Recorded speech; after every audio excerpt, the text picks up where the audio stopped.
Today, it's more important than ever to have a plan for the future, and one that is flexible. The business environment is more dynamic than ever, with technology helping lead the revolution on how companies operate and provide outstanding service to their customers. Even with many jobs lost overseas, new opportunities exist for established companies as well as entrepreneurs willing to take calculated risks.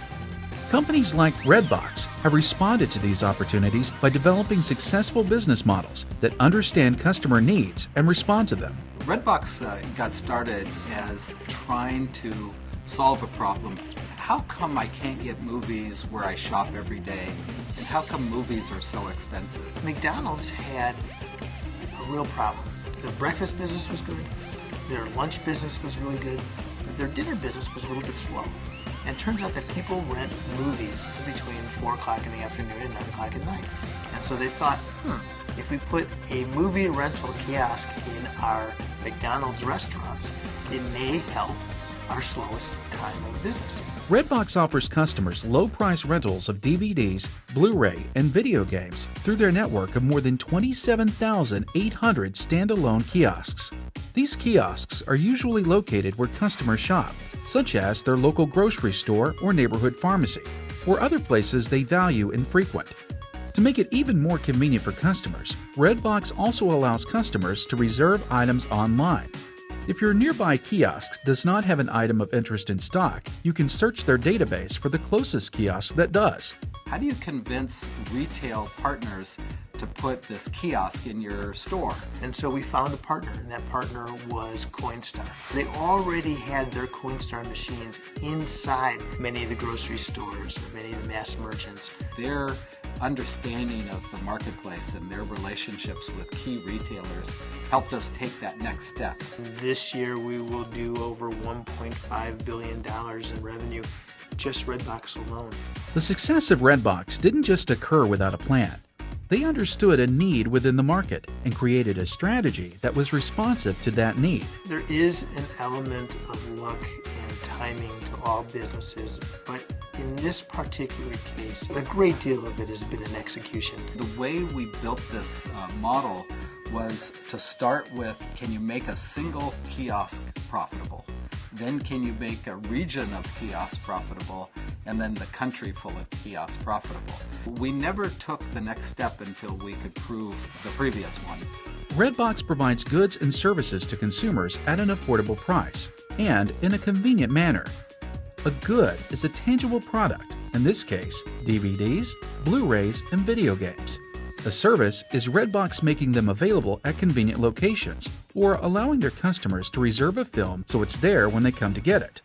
The risks for starting RedBox were significant. The first couple of years, we had some red ink. It took us a while before we turned profitable. The biggest challenge was convincing McDonald's that renting movies was a positive for their business. Capital was always a struggle for us. We have a capital-intensive business that required lots of people and high inventory costs, and we were only charging $1. Not one venture capitalist wanted to give us money. And so we turned to a strategic partner. That's when we turned to Coinstar. Any business has interested stakeholders. These are people that have a vested interest in the organization's success or failure.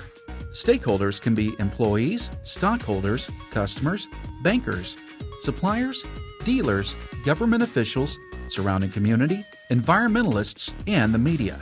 Really, our customers are the primary stakeholders. We owe it to them to deliver a great product at an affordable price. And then on the distribution side, we're honored guests in over 400 different retail partnerships. Our relationships with these retail partners are a key and instrumental reason for our success.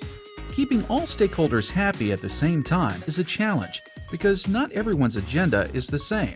What's important to stockholders, the amount of profits, might cause an employer to outsource a function to another company at a lower cost. Although that may be good for stockholders, it could have a negative effect on employees if they were to lose their job to the outsourced company. The beautiful thing about rental is you have to return it. And so restaurants, McDonald's really cares about a statistic of same-store traffic.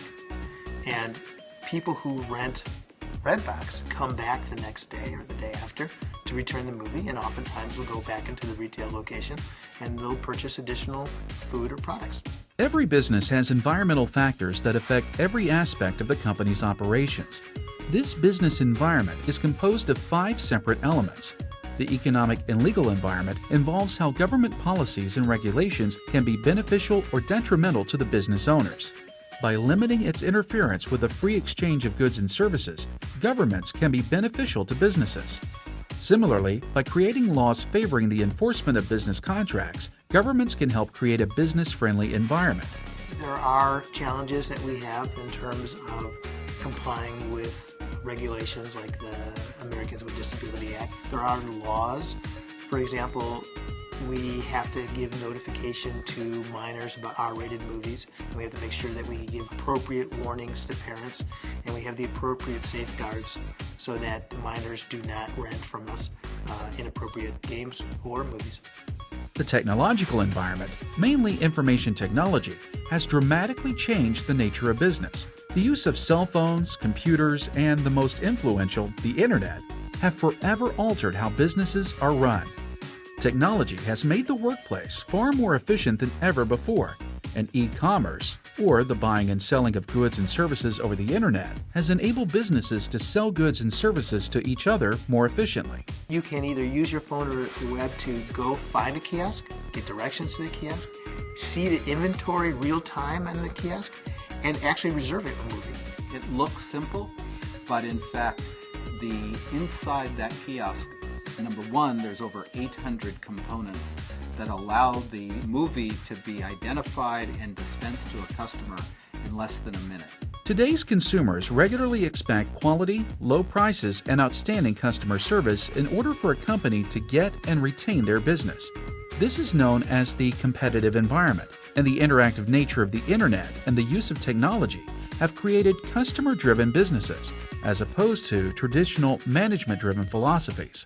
So our competitors has changed over time because it is a dynamic marketplace. Now where we are America's #1 choice for movie rentals, we are in physical media the dominant player in renting movies. Now you can get movies on the internet, you can get movies streamed through devices. There's now smart televisions that are connected directly to the internet. And so we have to evolve as the market evolves as well. The social environment impacts business by understanding the types of products and services consumers purchase, where they live, and how they like to spend their time. Demographics play a large role in the social environment. New opportunities are created by population shifts, such as that of the aging baby boomer generation.